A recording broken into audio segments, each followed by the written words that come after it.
ತಗೊಳ್ರ ಹುಡುಗ್ರ ಸಮೋಸ ತಂದಿದ್ದೀನಿ.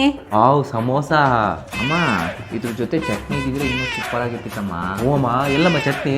ಅಯ್ಯಯ್ಯೋ ಮರ್ತೋಗ್ಬಿಟ್ನಲ್ಲಪ್ಪ, ಅವರು ಸಾಸು ಚಟ್ನಿ ಎರಡೂ ಕೊಟ್ಟಿದ್ರು ಕಣಪ್ಪ. ಅದೇ ಕೆಳಗಡೆ ಅಂಗಡಿಲಿ ಓಡಾಗಪ್ಪ ತಂದ್ಬಿಡ್ರಿ. ಧನು ಹೋಗ್ಬಿಟ್ಟು ಸಮೋಸಕ್ಕೆ ಚಟ್ನಿ ತಂದ್ಬಿಡು. ನಾನು ಹೋಗಲ್ಲಪ್ಪ, ನಾನು ಹೋದ್ರೆ ನೀನು ಒಬ್ಬನೇ ತಿನ್ಕೊಂಡ್ಬಿಡ್ತೀಯ ಆಮೇಲೆ ಎಲ್ಲಾನು. ಧನು ನೀನು ಹೋಗ್ಬಿಟ್ಟು ತಗೋಬಾರಪ್ಪ, ನಿನ್ನ ಸಮೋಸಕ್ಕೆ ನಾನು ಗ್ಯಾರಂಟಿ.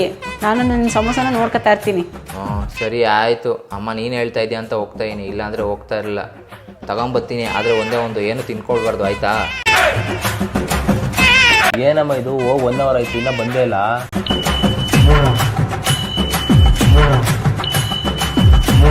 ಅಮ್ಮ ಅವ್ನು ಇಷ್ಟೊತ್ತಾದ್ರೂ ಬಂದಿಲ್ಲ, ತಿನ್ಕೊಂಬಿಡೋಣ. ಸರಿ ಕಣಪ್ಪ, ಆಯಿತು.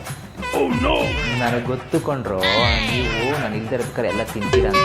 ಅದಕ್ಕೆ ನಾನೇನು ಮಾಡಿದೆ ಹೇಳಿ, ಆಚೆ ಹೋಗ್ದಂಗೆ ಬಾಕ್ಲ ಹತ್ರನೇ ಕಾಯ್ಕೊಂಡು ಕೂತಿದ್ದೆ. ಚಟ್ನಿ ತತ್ತಿ ಅಂತ ಕಾಯ್ಕೊಂಡು ಕೂತಿದ್ರೆ ಇಲ್ಲೇ ಇದೆಯಾ ನೀನು?